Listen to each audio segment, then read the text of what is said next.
Story 1: The Woman on Highway 117.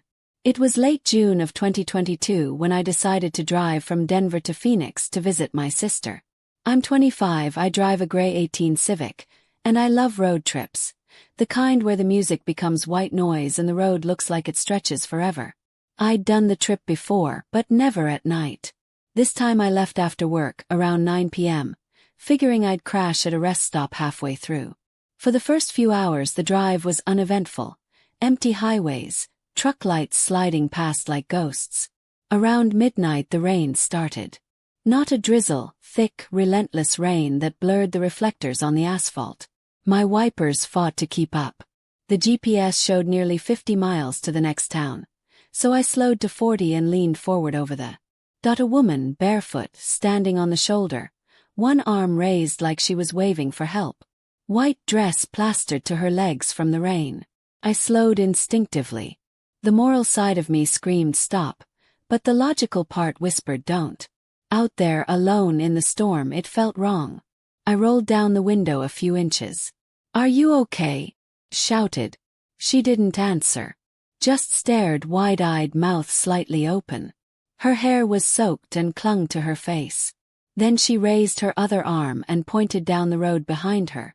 It was too dark to see anything that way. I hesitated only a second before easing onto the shoulder and turning on my hazards. I got out with my flashlight app on. "Do you need help?" She turned slowly and started walking away from me, toward the darkness she'd pointed at. "Ma'am," I called, but she didn't respond. I followed a few steps, flashlight shaking in my hand. The beam caught tire tracks veering off the road into a ditch. Fresh ones, filling with rainwater. That's when the smell hit me. Gasoline and wet dirt. I stepped closer and saw a car down there. Nose first, headlights still dimly glowing under the rain. The driver's door was open, but the interior was empty. I turned back to look for the woman. She was gone. I shouted again, scanning the field with my phone light. Nothing but rain and the ticking of cooling metal from the wrecked car. Called 911. They said a trooper would be dispatched, but it might take a while due to flooding further south. They told me to stay in my vehicle. I got back in the Civic, drenched, heart hammering. The radio hissed static. I turned it off. For maybe 10 minutes I just sat there watching the hazard lights blink against the rain. Then, faintly through the storm I heard it. A knock on the rear passenger window. Froze. Came again. 3 slow knocks. I twisted around and aimed the flashlight. Nothing. Just streaks of water sliding down the glass. I told myself it was probably a branch or hail. When the trooper finally arrived, he parked behind me, blue lights painting the rain. I got out and flagged him down, explaining everything, the woman, the wreck. He walked to the edge of the ditch and shined his light. "You said she was wearing white." "Yeah." He exhaled through his nose. "We've been trying to find a driver from an accident reported earlier. Woman in her 30s. According to the call, she was ejected." He looked at me. "That was almost an hour before you passed through.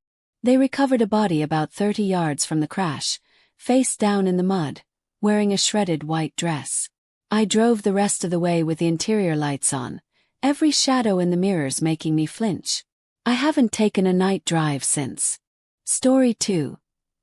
The van that wouldn't leave. This happened to me and my best friend Marcus back in 2019. We were both 20 and decided to take a spontaneous road trip from Illinois to Tennessee. No big plans, just a couple of cheap motels along the way and some hiking once we got there. We left late one evening after packing snacks, a cooler, and a Bluetooth speaker.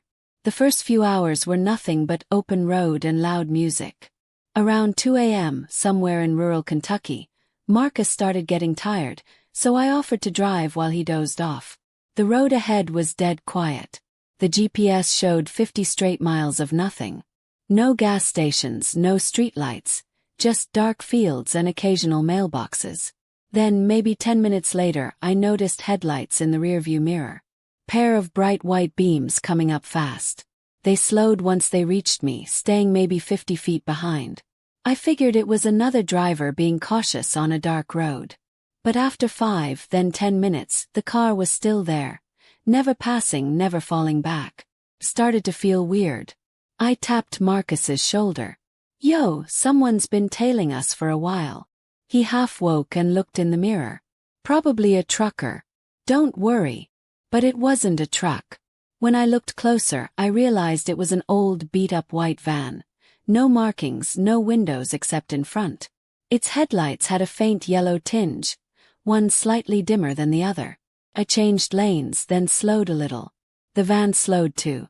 I sped up to 80, so did it. Now Marcus was fully awake, staring out the back window. Man, this is weird. Pull off somewhere. I told him there wasn't anywhere to pull off. No exits, no lights, just black fields stretching to the horizon. We drove like that for nearly 20 minutes. Every few miles I flicked my turn signal to the right, hoping to fake a turnoff. The van mimicked every move. I was starting to sweat despite the cold night air. Finally, up ahead I saw a sign. Rest area 2 miles. Press the gas. We're stopping there. There'll be cameras, maybe a few cars. Marcus nodded but kept watching the mirror. He's still there, dude. Don't stop if he pulls in. The rest stop came into view. A small parking area with a single light flickering over the restroom building. I pulled in fast and parked near the light.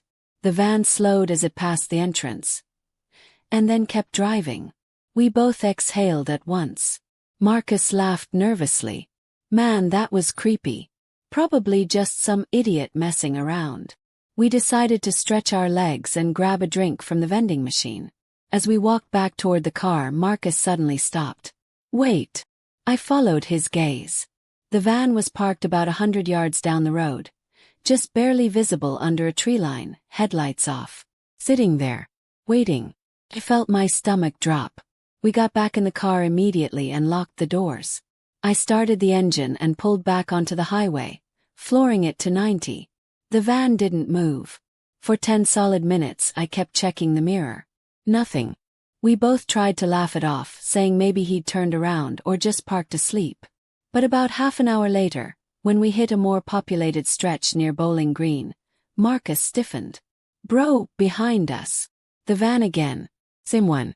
Same dim right headlight. He'd somehow caught up. I swerved into a gas station parking lot near an all-night diner and parked beside a semi. The van slowed down as it passed. Then circled the block. We could see its shape moving between the streetlights. I told Marcus, we're not leaving this car. When the van came back around, it parked across the street, facing us. We couldn't see who was inside.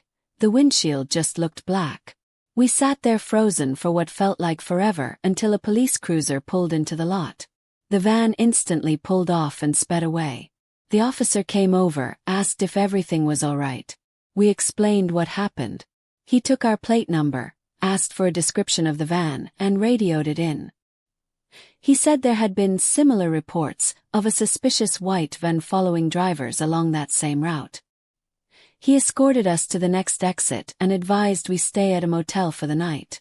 We didn't sleep. Every time headlights passed outside the motel window, my heart jumped. When we finally made it to Tennessee the next day, I checked the local news out of curiosity. There was a small article about a man arrested 2 days later driving a stolen white van on that same highway.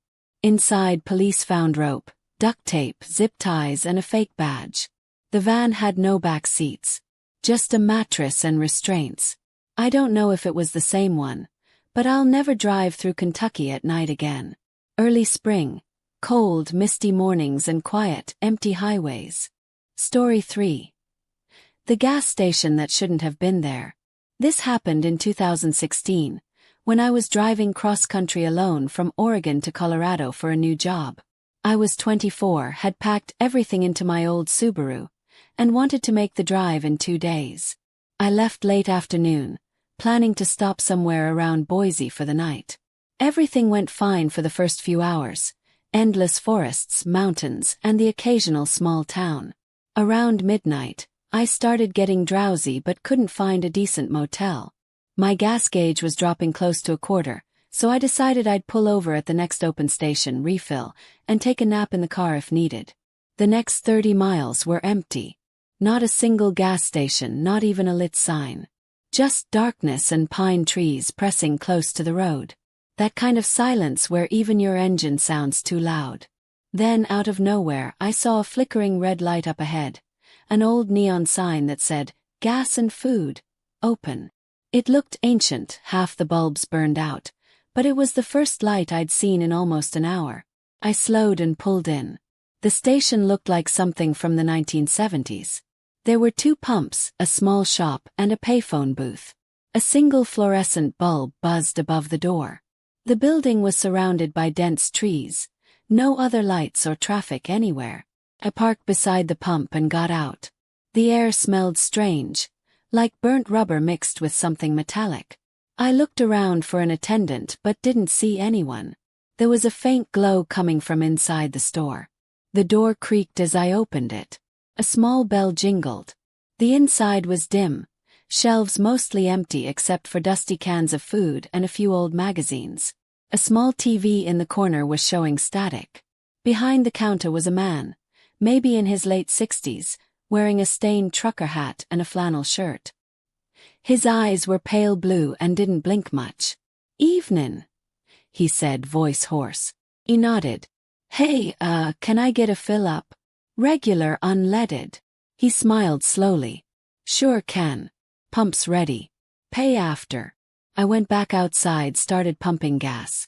While it filled, I noticed something off. The numbers on the pump weren't moving. No ticking sound, no price count. But the handle was pressed down, and I could smell gasoline. I checked the gauge in my car, still empty. I turned to look at the store, and the man was standing in the doorway, just watching me. No movement, no expression. I released the handle and called out, "Hey, this thing's not working." He didn't answer, just kept watching. Then, without saying a word, he turned slowly and went back inside. Something in me said, "Leave." I got into my car and started the engine. The gauge suddenly shot up to full. I froze, staring at it. My tank was full, even though the pump had shown nothing. I put the car in drive and pulled toward the exit. But as my headlights swept over the building one last time, I noticed something that made my stomach turn. There was no power line, no electrical pole leading to the station. Nothing. And when I looked back in the mirror a few seconds later, the red neon sign was gone. Just darkness. I told myself I must have been exhausted. Hallucinating maybe. I tried not to think about it. But around 20 miles later I saw flashing lights up ahead. Police cars blocking part of the highway. I slowed down and rolled the window down as an officer waved me through. "Evening, sir," he said. "Be careful up ahead. There's been a bad wreck. Drunk driver flipped over near the old gas station turnoff." I frowned. Gas station. The one a few miles back. He looked confused. "There's no gas station out there, sir. Hasn't been one in 30 years. I told him I'd just stopped there." His face went pale. "You sure about that?" he asked quietly. "Because we've had stories. People claiming to see lights out there. But that building burned down in '87. Attendant died inside." He waved me along, clearly unsettled.